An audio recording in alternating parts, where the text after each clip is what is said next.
She's the most successful woman to ever hit video games. With 10 years, $15 billion, and 30 million games under her belt, Lara Croft has gone from idea to icon. Here's where it all started.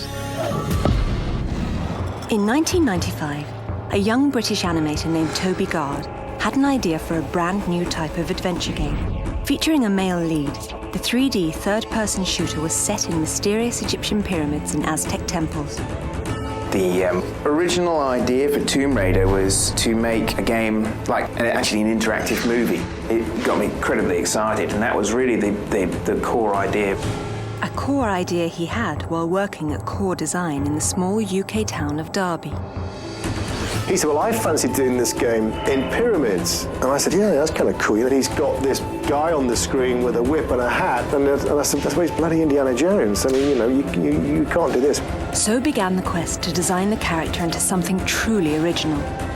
The leading man underwent, well, a sex change. Early iterations were based on a South American woman named Lara Cruz. Core Design wanted a UK-friendlier name.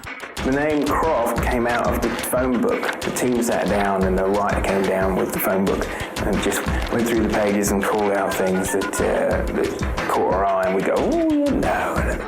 Several names were put to a vote. Lara Croft took first place. Gard's gift to his new heroine, an unreal endowment.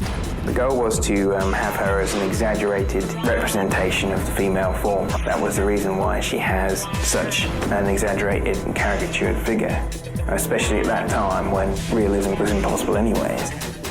And suddenly there she was, Lara Croft on screen. Love at first sight.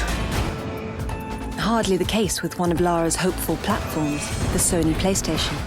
Believe it or not, Sony USA initially rejected early versions of Tomb Raider, asking for more materials and a better game. Long hours and late nights became the norm for the 6-man creative team at Core Design, including an ambitious young engineer fresh out of school named Gavin Rummery.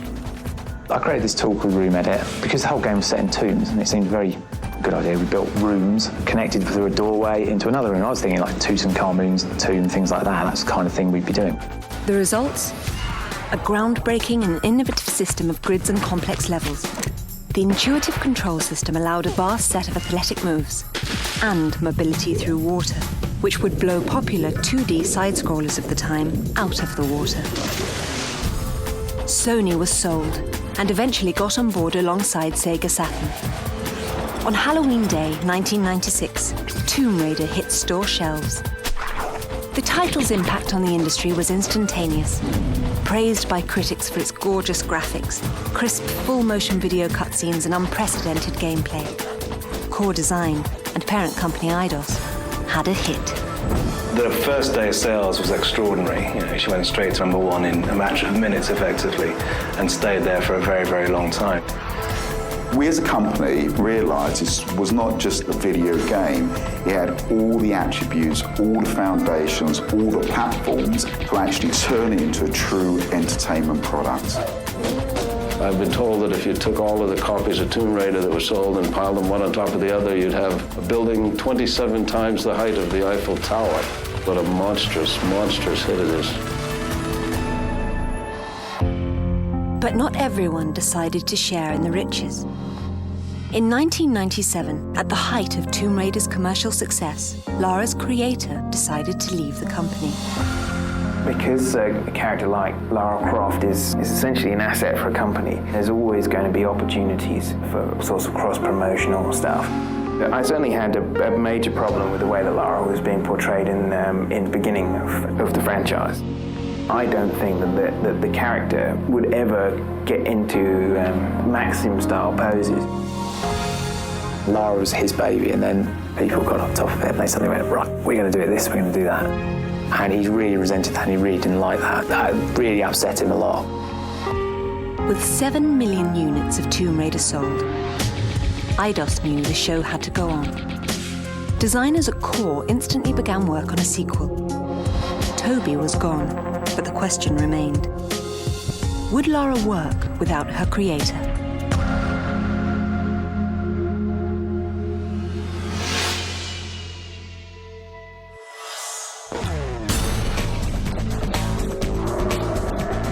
By the end of 1996, Tomb Raider had become a household name overnight.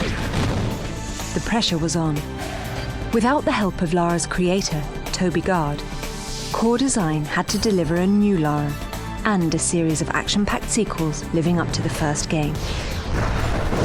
In 1997, a new deal making Tomb Raider a PlayStation exclusive title provided a big boost for the franchise.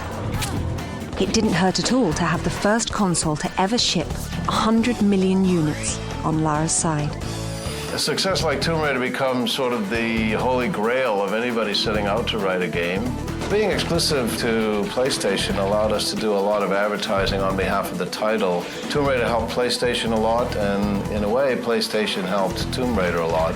In Europe, PlayStation is really the platform of choice. The character identified as a PlayStation icon was good for both parties. On October 31st, 1997, Eidos launched the much-anticipated follow-up, Tomb Raider 2. This time, Lara had to hunt down an ancient Chinese artifact, which was also being chased by evil crime kingpin Marco Bartoli. Core Design worked tirelessly to ensure that this chapter was filled with explosive action. Tomb Raider 2 was insane from my own personal point of view. I was working pretty much 24/7 for 6 months. Hard work paid off. Players got their hands on some cool new weapons and gadgets, while cruising the world in a variety of innovative vehicles, like a snowmobile in Tibet or a speedboat through the canals of Venice. I always used to love doing that, because you could bomb around the canals in Venice, and I always thought that was really cool. And so did the rest of the world. Part 2 was an instant hit, selling 7 million copies worldwide. By this point, Lara was an A-list celebrity, and Eidos knew that in order to meet demands, they would need to deliver even more hits. It sounded good in theory. We had no choice but to release another Tomb Raider year on year, each Christmas. It controlled our lives for probably 5 or 6 years. I mean, it pretty much ruined most people's lives. Closest I've ever seen anybody to a mental breakdown. Fans just wanted more Lara. That's what they got in 1998's Tomb Raider 3. Core Design squeezed the PlayStation for all it was worth on this one. Top-notch graphics and innovative non-linear play accompanied Lara's trip out of the tombs and into London and the States.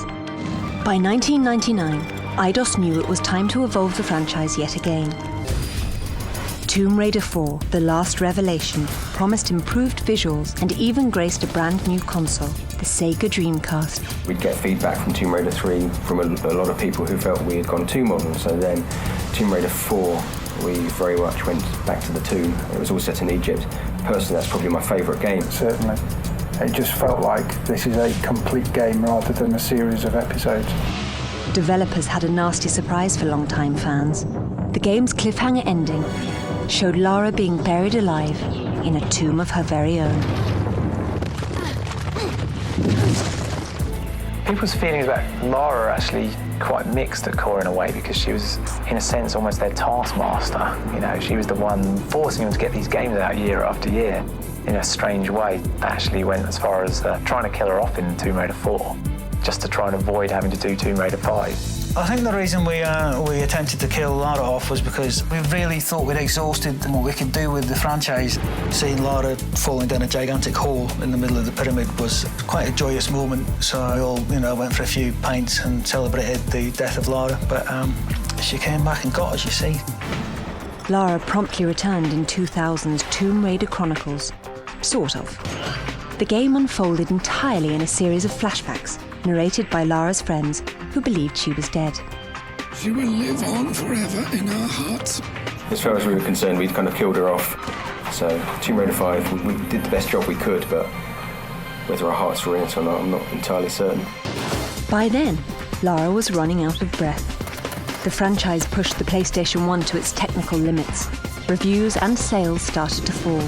Developers listened to fan feedback and began working on a brand new chapter in the story of Lara Croft, titled Tomb Raider, The Angel of Darkness. Little did they know what trouble was waiting around the corner.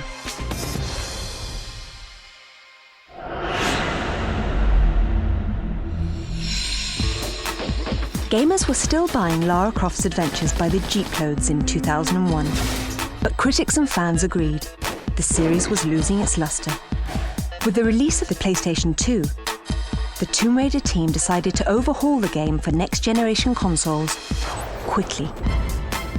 The consensus was it needs to change. She needs to be able to talk to people, she needs to be harder edge, she's this whole list of stuff which we all sat around and we all bought into.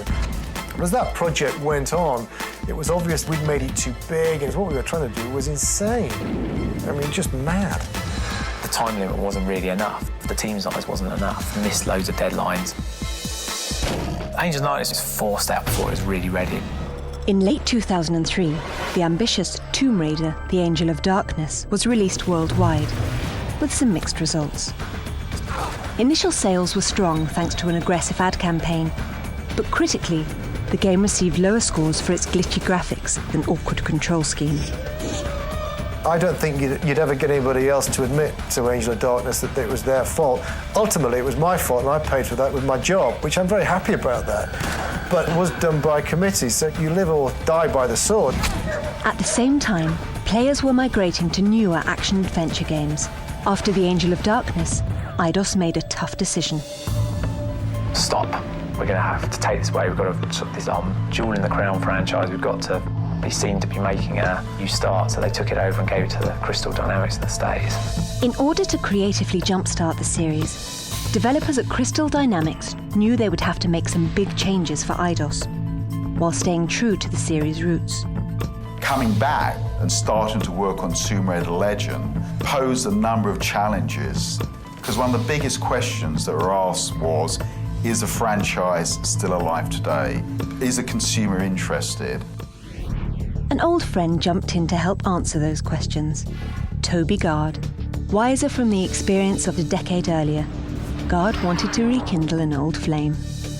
I wanted to get back involved because I felt like I could help to sort of guide the brand and guide Lara back in a sort of direction I thought that the original Tomb Raider was taking it.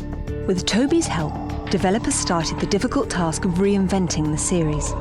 The overhaul began with the leading lady herself. For the newest game, the buxom booty hunter received a full body change. I decided to sort of turn it on its head, how we were approaching the character design, which was to keep very, very caricatured proportions and shape, but then go for real realism in terms of muscle and bone structure and detail. Next up, Crystal Dynamics made Lara's actions much more fluid, allowing killer combinations of moves. Like a pro gymnast, Lara could run, jump and flip through Legend's intricate tombs. The new environments were a huge draw for longtime fans. In April of 2006, Eidos released Tomb Raider Legend. In the opening scene, 9-year-old Lara was traveling with her mother when the plane crash-landed in the Himalayas. The Croft stumbled on an ancient artifact, and Lara's mother accidentally got sucked into a bizarre time rift. The concept is this plane crash that she suffered at a young age in the Himalayas and having to escape on her own, breaking her out of this sort of cozy lifestyle. Critics loved the revamped control scheme and called it a true return to the series' roots. The changes paid off. Legend sold over 3 million copies worldwide, becoming the fastest-selling Tomb Raider game ever. Thanks to the daring facelift, the Tomb Raider series was back on track, and fans couldn't be happier.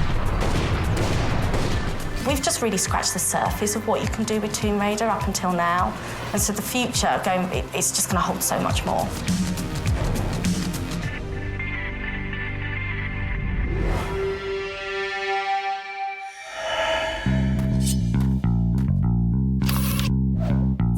If you thought a console could contain this virtual vixen, you're dead wrong.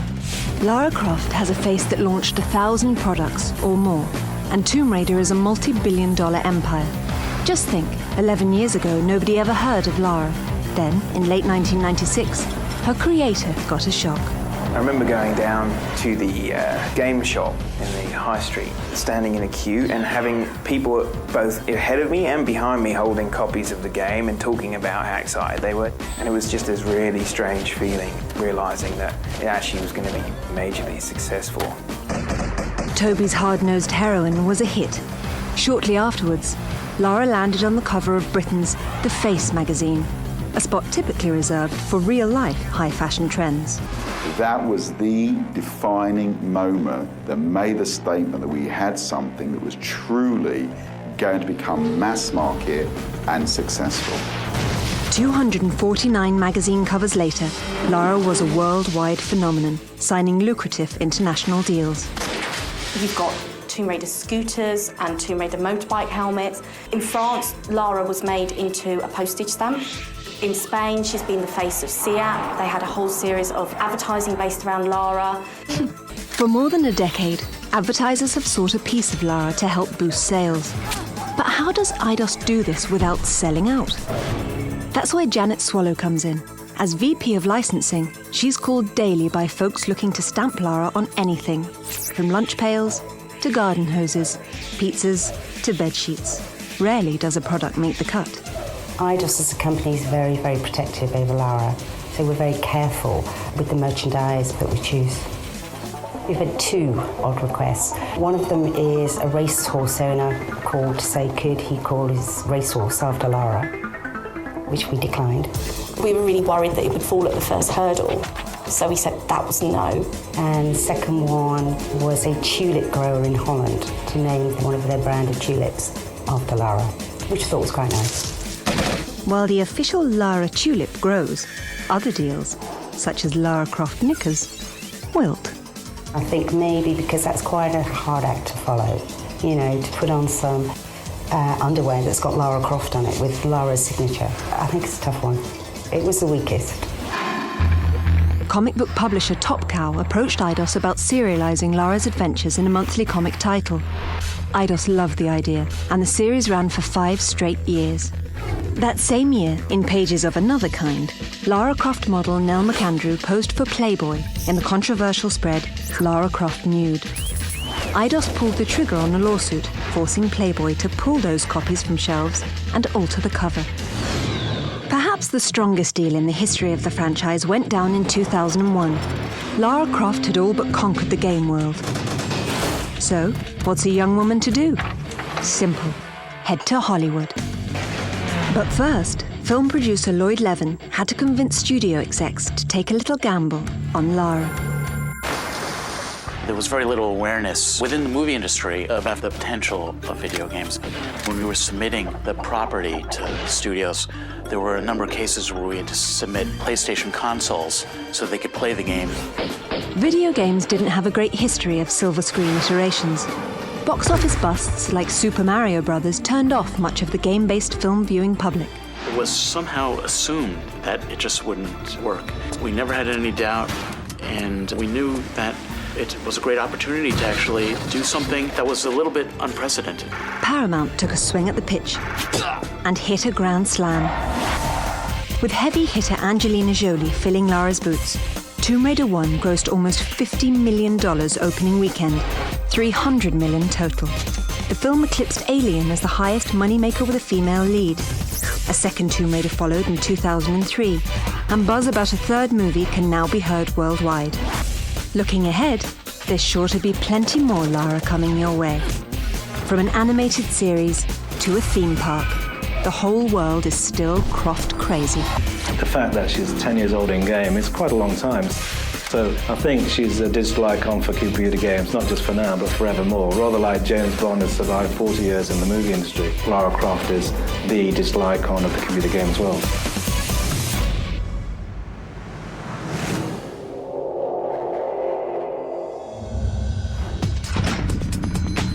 As a franchise, Tomb Raider has done just about anything a video game can do. But there's always room for another first. Through the years, Eidos has chosen one young lady to be Lara. For the first time ever, all past live-action Laras come together for a high-profile photo shoot. For Ian Livingston, creative director at Eidos, it's a family reunion of sorts. I've been so pleased to be the real Lara's father, to see all my daughters back here in one room again, all giggling and reminiscing about their days with Lara. It's fantastic, and they're all enjoying it, I'm pleased to say. I think I'm the only one who's really aged. They all look amazing. Here's a year-by-year look at a decade of devastatingly dashing dames.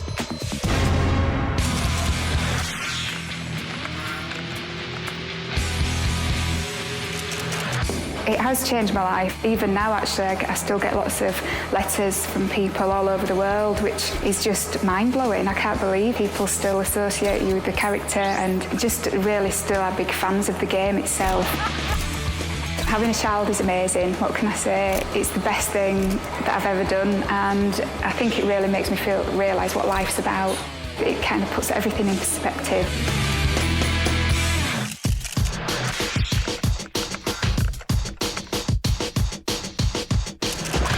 The first time when I heard about Lara Croft, when my friends were playing this game day and night, and I was like, what are you playing? What are you obsessed about? They said, oh, this is Lara Croft, you know, she's really hot, and actually you do look a bit like her, and you got the same name. It was meant to be. When I went to character, I felt very strong, very confident, very sexy, very powerful, because, you know, Lara Croft is all that.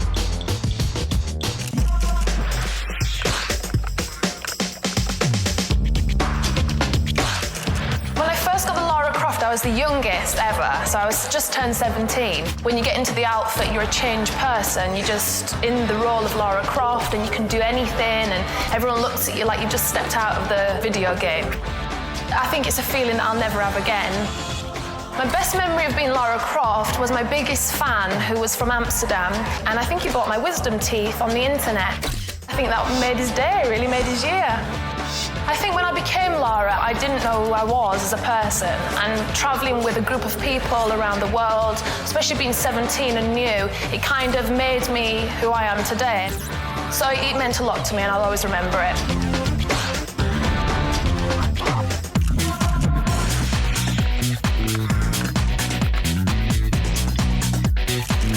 I definitely felt a character transformation because it was really stepping into Lara's skin. I was really out there and ready to kick some ass.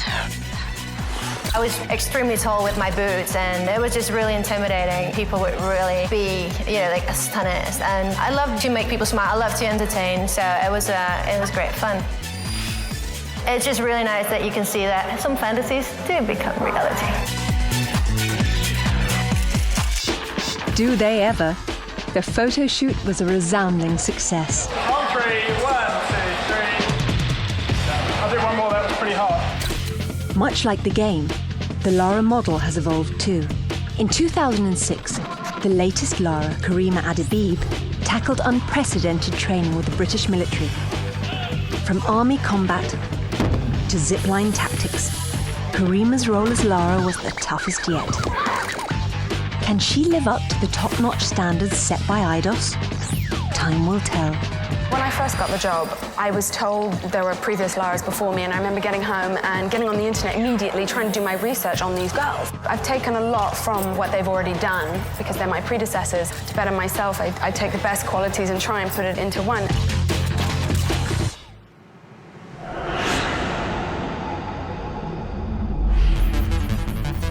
Leipzig, Germany. Nearly 200,000 people prepare to descend on the largest video game conference in the world. They want two things: a look at the latest games and a glimpse of Karima Adebib. Her journey here began when she was just 10 years old. Everyone in school was talking about this new game that was coming out, Lara Croft. So I kept begging my mum, please, I want it for Christmas, I want it for Christmas. So I got it, and I was just obsessed with it. So began Karima's training to assume the role of her own childhood heroine. Growing up in Morocco, I spent a lot of my time exploring, hiking, playing a lot of sports, living in the sun.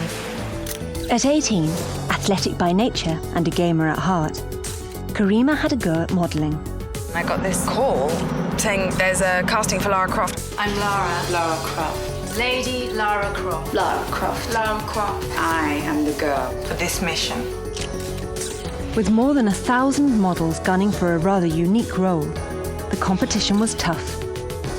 But Eidos knew right away who their Lara would be. She's obviously a very striking young lady. She's very intelligent. She speaks 6 languages. Karima is just extremely gifted at working a crowd. She gives every single person a little piece of her.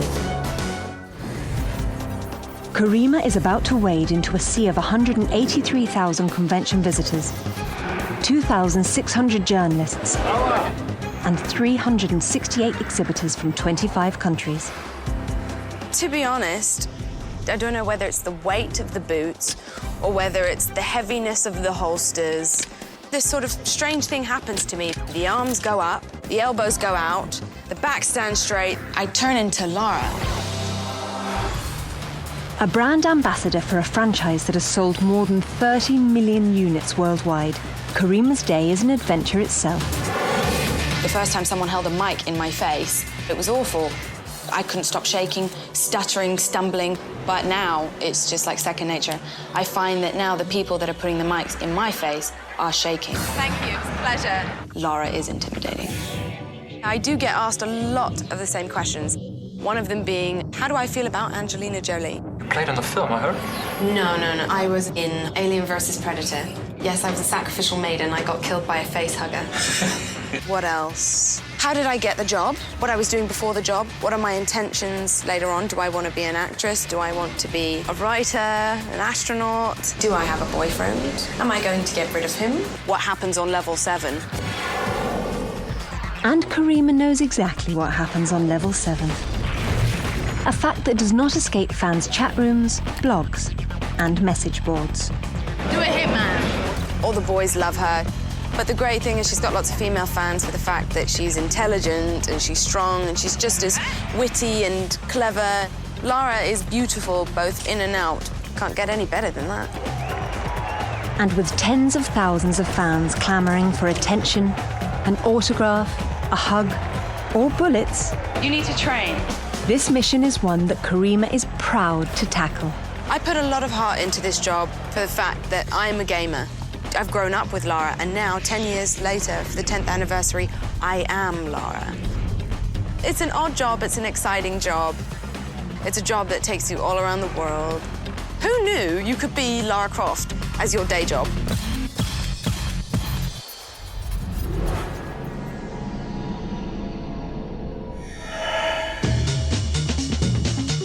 When Toby Gard first created Lara Croft, he had no idea a controversy was also conceived.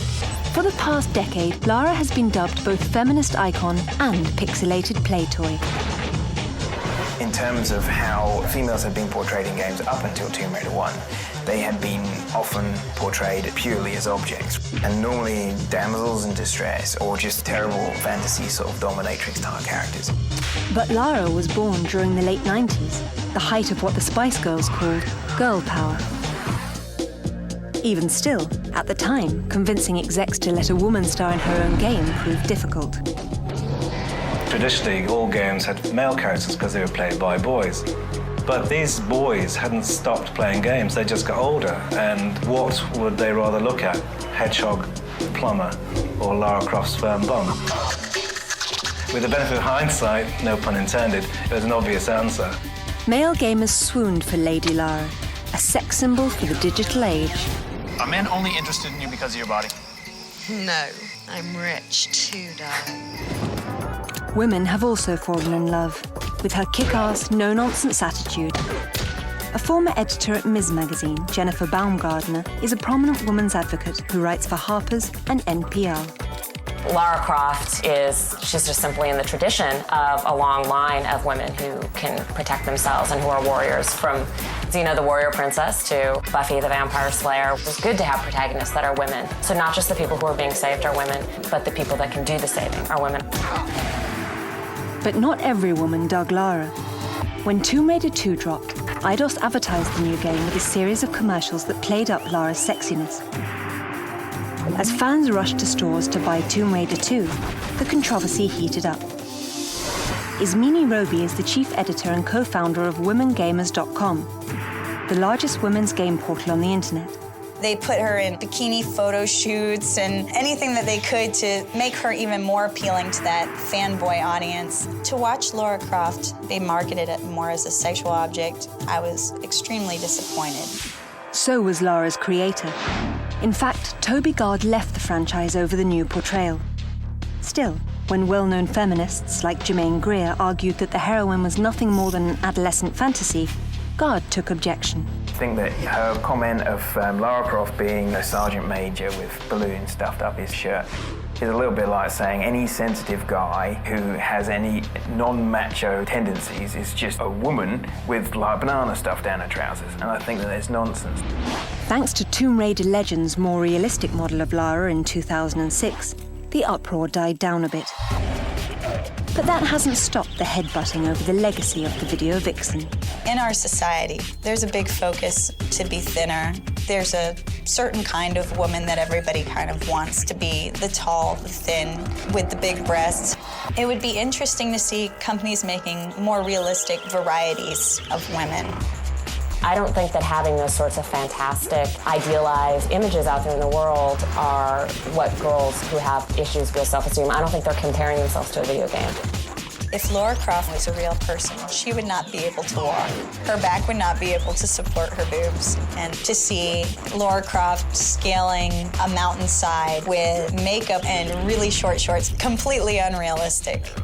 As a feminist, I guess I come down pretty hard on the side that if Lara Croft wears revealing clothes, hey, she's got it. She should flaunt it. Love her or hate her, there's no doubt that Lara is here to stay.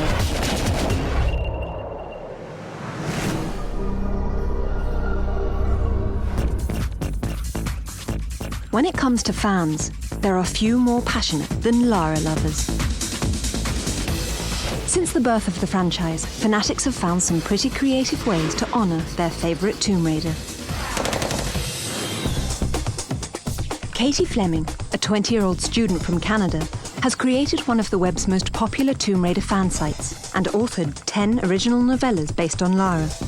Lara arched her body midway to decrease her overall distance and landed half a foot from where she eyeballed. Not bad. 500,000 folks have logged on to Katie's site to have a read, and in March of 2003, her tales took first prize at a worldwide fan fiction contest sponsored by Core Design. I wrote my first story just for fun, for myself, and I continue to write for myself. If I'm happy with it, then that's what I'm going for, but to have other people read them and really like them is like an extra bonus for me. Katie has also produced, directed, and starred in her own low-budget tribute film. Almost at the spot. Just have to duck outside and find the entrance. It was minus 18 degrees Celsius, which is about 0 degrees Fahrenheit outside, in shorts and a tank top. And it was freezing, but it was a lot of fun. Lara has changed my life in so many ways.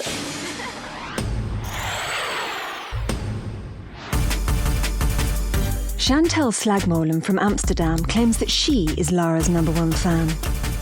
There was a lookalike contest and I decided to enter. I did not win, unfortunately, but from then on I really got interested in it and it was loads of fun to do. Her stunningly accurate portrayal made Chantal a celebrity among Lara fans. She's been invited to conventions around the globe and was chosen as a stand-in for design work on Tomb Raider Chronicles. Chantal drew from her work with Eidos and started doing drawings of her own. I mainly do just single drawings of Lara. It starts off with a small sketch and then it gets transferred to the computer, and depending on that, I digitally color it or just digitally ink it. She eventually fell in love with the art form and made a life-changing decision. I was studying computer science, and while being around Lara and in the environment Lara was created in, she sort of inspired me to go to art school, which I finished now with a degree, and doing graphic designer jobs, which I really love. We're the world's biggest Tomb Raider fans because nobody else ever got one of these from her. In 2001, Lara tackled the role of matchmaker for a pair of fansite forum surfers, codenames Goran Agar and Catsuit and Ponytail. He lived in Germany. She lived in Canada. No distance was too great for these Lara lovers. Kat flew to Goran, and it was love at first sight. Lara Croft brought us together, and she's been all around us since then. When we entered the office of the Registrar of Marriages, what was hanging behind his desk was a Tomb Raider poster. I mean, what better signs do you want? Their honeymoon was even a retracing of Lara's steps in Tomb Raider 3. Today, the domestic duo spends time caring for their brood. A collection of life-size Lara statues, considered one of the largest in the world. This house we built with our Lara Croft figures in mind. We wanted to have places to display them to their full potential. And I think we've managed to pull it off pretty well. Quite well. The healthy obsession doesn't stop there. Goran and Kat both started their own Tomb Raider websites, and Goran actually reworked a level of Tomb Raider legend with someone close to his heart in the lead role. Just in case you're wondering, that's their wedding portrait above the mantle. None of what you see around us would have happened if we never met Lara Croft. If we never played Tomb Raider, we would never have gone to Eidos' forum, and we would never have met each other, and we would never have married. And that would have been a damn shame. So Lara Croft basically made us happy. Yes. She gave us the biggest gift we've ever gotten.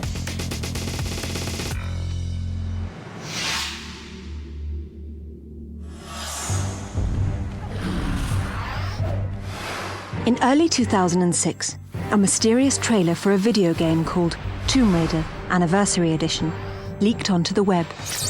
Within minutes, fans around the globe were buzzing over what appeared to be the next Tomb Raider, coinciding with Lara Croft's 10th birthday.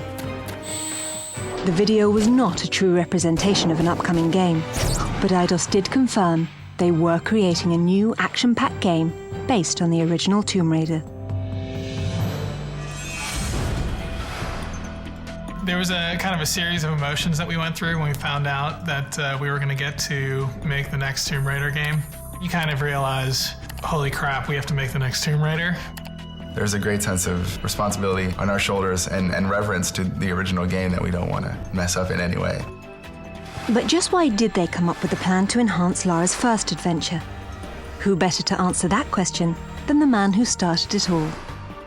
This gives us an opportunity to actually tell the story that we were trying to tell in the first place, and also to put a bit more emotional resonance into it. I wanted to bring more of an emotional sort of side to the story, so it kind of evolved into more of a question, Lara discovering how far she's willing to go to pursue her sort of goals, how far she'll step beyond sort of what's morally acceptable to achieve her goals. And that, I think that's very interesting. Developers at Crystal Dynamics knew that updating the classic was a challenge even a new and improved Lara might be afraid to tackle. The most difficult part is taking those memorable pieces of Tomb Raider 1 and recreating them in a way that's fresh, but at the same time totally evokes nostalgia. To better understand why the original game deserved an encore, developers went back and played it again, and again, and again. We went back, played through it, really to make sure that we're hitting all the things that people remember from the original game. I think I'm over 100 planes of Tomb Raider 1, which makes me an uber geek. While developers practically memorized Part 1, the series creator worked tirelessly to expand the story of Lara's journey, recovering a mythical artifact called the Scion and solving the mystery of Atlantis. A fleshed-out storyline isn't the only surprise. Slick new moves round it all out. She's now got a grapple, she has more moves than she had in the original game. We're improving where we can while still trying to stay within the boundaries of what the original game was really about. You're going to get your nostalgia, you're going to get those locations you remember, those encounters you remember, but they're just going to be executed at a much higher production level. Along with higher production value, gamers can expect to hear a newly orchestrated version of the original classic score. Making music to our ears is the job of Troels Folman, composer for Tomb Raider Anniversary. With Anniversary Edition, it's really about being faithful to the old games. I think everybody will recognize that the old themes are there. They'll absolutely know all the tunes. The main theme is scored exactly the same way, but just with a little more advanced types of orchestration on it. Enhancements don't stop there. Players will get some pretty interesting eye candy this time around. My favorite part of the game would have to be the T-Rex fight. I mean, everybody sort of remembers that from the first one, so we brought it back and we're trying to make it as great as we can to really hit everybody's expectations of what their memory of the original game is. The bit I'm most excited about seeing is the cat mummies. They're definitely not cute. Thanks to the improvements, Tomb Raider Anniversary is bound to uncover a whole new legion of fans. Gamers from the crypts of Cairo to the tombs of Tunisia are keyed up for Lara's big birthday bash. If we have one message for the fans out there, it's that we're doing our best to make a faithful recreation of the original Tomb Raider experience, and that we're really doing it for you guys, and we hope you enjoy it.